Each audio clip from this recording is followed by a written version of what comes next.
Ranking movie sequels coming out next year, but how excited I am for them. In last place is Five Nights at Freddy's 2. I'm sorry, I thought the first one was one of the most boring movies I've ever seen in my life. Literally nothing happens for like the first 45 minutes of the film, and I understand there's a huge fan base that love the game and the lore and think that makes the movie great, and I'm happy for those people, but I never got into the games. For me, I was just left watching this movie that seemed like it had a very interesting concept, but if you don't have any prior knowledge of all the deeper lore, the movie itself doesn't really provide you with anything to grab onto, and I'm not excited for the second one at all. Number 11 is Megan 2.0. Listen, I understand horror movies are pretty much money glitches because they cost so little and make so much. That's probably the only reason this thing's getting a sequel. I really don't think we need one. I think the world would be perfectly fine if we just left it off at the first Megan film. At number 10 is Freakier Friday, which might just be my favorite title of next year. Again, don't know how necessary this is. Obviously a sequel to Freaky Friday, but at least Lindsay Lohan and Jamie Lee Curtis are coming back for this. This movie will be following the same characters, but also Anne, who's Lindsay Lohan's character, is going to have a daughter at this point in time, and apparently the family is going to be involved in the switch somehow. I don't know what they're going to do with this. Hopefully it's entertaining, but I just don't think it's necessary. Speaking of unnecessary, that's a major theme with a lot of these movies. We also are getting The Accountant 2 with Ben Affleck. I mean, like, I like the first one. It's perfectly fine. Did it ever need a sequel, especially this late? I didn't think so, but hopefully it will be good and honestly an improvement. This is one of those on the list that I'm not really that excited for, but it definitely could be surprising if it's done well and could actually be a really good film. At number 3 is Avatar Fire and Ash, which is obviously the third Avatar film. I'm not gonna lie, I am not the biggest fan of the first two, and I actually like the first Avatar movie better than the second. Obviously the visuals are gorgeous and it just looks insane in the second movie, but I actually think the story of the first one works better for me. But either way, I'm not really the biggest fan of either of the Avatar movies. I think they leave a lot to be desired, and I feel like they're just kind of shallow. I cannot get myself to care for these characters or their world, even though they seem so massive. I understand there's some people that really love these movies, and I love other James Cameron films, so I really hope I come around on this movie, and Avatar Fire and Ash is the one that surprises me, and I finally see the vision, and I love these films, but right now I just am not that excited for it. At 7, there's a pretty big tier break of movies I'm actually decently excited for at this point, starting with Zootopia 2. Now, again, not necessary in any way, shape, or form, but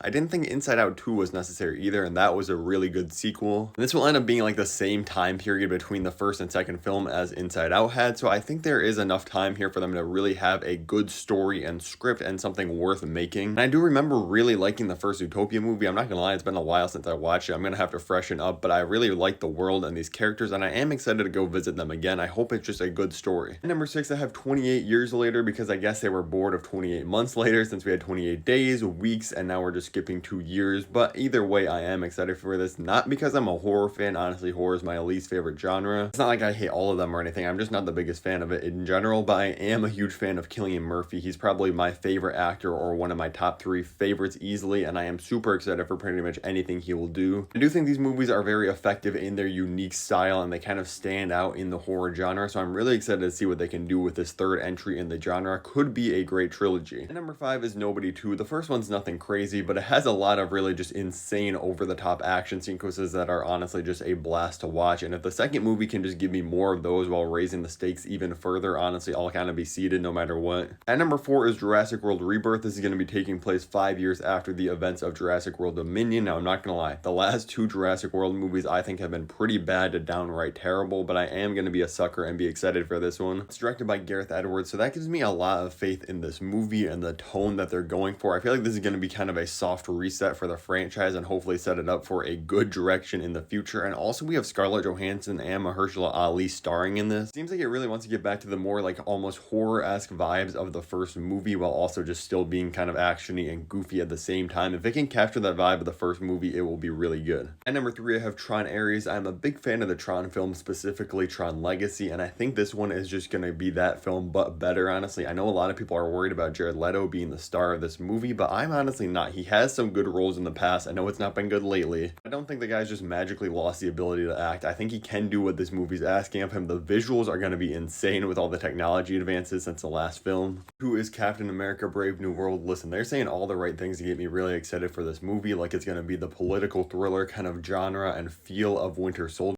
We gotta be a little cautious with our hype because if you remember, Secret Invasion was also marketed as the next like Winter Soldier-esque spy thriller, which obviously did not turn out well at all. I truly think the trailers for Captain America Brave New World actually look really good. We have Giancarlo Esposito as kind of like a side villain, as Sidewinder, or secondary antagonist in this film. And obviously the great Harrison Ford, who's just one of the all-time great actors, taking over for Thaddeus Ross and Red Hulk in this movie is gonna be absolutely insane. And I'm personally really excited to see what Sam Wilson can do the first time we're truly seeing him be Captain America. I'm really excited for it. But my number one has to be Mission Impossible Dead Reckoning Part 2, which is actually just now called Mission Impossible 8. They're dropping the Part 1 and 2, but it's going to be the conclusion to that story, which I thought was a really good movie. And come on, Tom Cruise in a Mission Impossible film is pretty much just a foolproof formula for giving you a banger of a movie. You know the stunts are going to be there. The stories are actually really good every time. I'm also really a big fan of them adding in Haley Atwell and Vanessa Kirby. I thought they added a lot as supporting characters into this universe, and I'm super excited for this 8th film. Let me know in the comments below your ranking of these, or at least your top 3 that you're most excited for releasing in 2025. And keep in mind, these were only the sequels. There are, of course, tons of original movies and new things like Superman that are starting off fresh that did not count for this list.